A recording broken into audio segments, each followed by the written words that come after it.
In today's video, I'm going to teach you exactly how to set up and perform a dumbbell shrug. Before we dive in, I want to walk through a couple of just the basic points here about this exercise, the purpose of this exercise, and how you can best perform it. So, the dumbbell shrug is primarily to target your traps, and specifically your upper traps.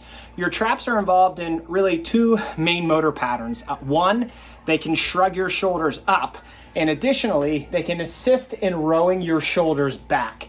For the dumbbell shrug, we're going to be primarily working that upward shrugging motion to target the upper trap and into your neck. This is an exercise where a lot of people can typically go pretty heavy. The traps are a very long muscle. They start from up in your neck, they go down over your shoulder, and then back into your upper back and scapular region.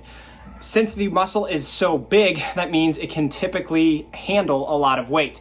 What I will stress with this exercise is that you want to be feeling it in the upper traps. Often, since you can shrug so much weight, we tend to lift more than we actually should be.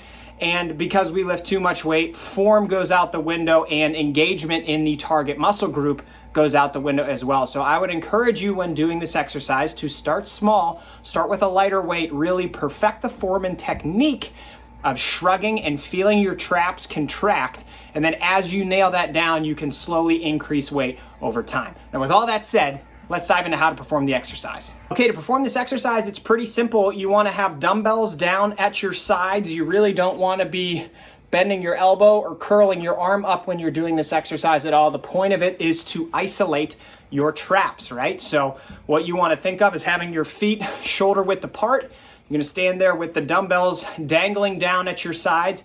And I want you to think about almost touching your shoulders to your earlobes. So really shrugging as high as you can and feeling that contraction in your traps. So shrugging up, and again, that cue is to think about touching your shoulders to your earlobes and back down.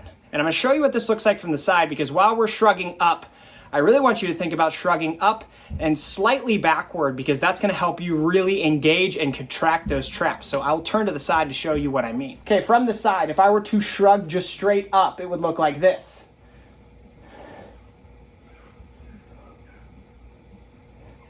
But like I said, that's not what we're going to do with this exercise. We're going to shrug up and also think about slightly shrugging backwards, and it should look like this.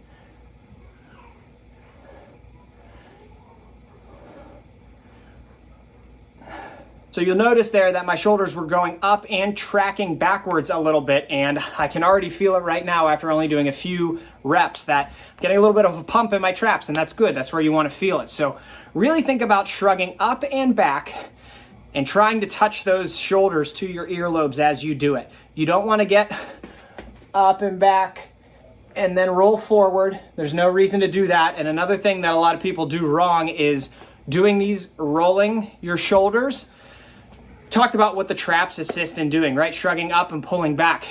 Nothing about this is going to be working your traps the most effectively as you could. And quite honestly, it maybe sets you up for injury, and it's more or less pointless because you're not going to get the most out of the exercise. So one more time, we're going to shrug up and back and think about touching those shoulders to your earlobes. I hope you found this video helpful. If you have any questions at all, please don't hesitate to ask. Happy training.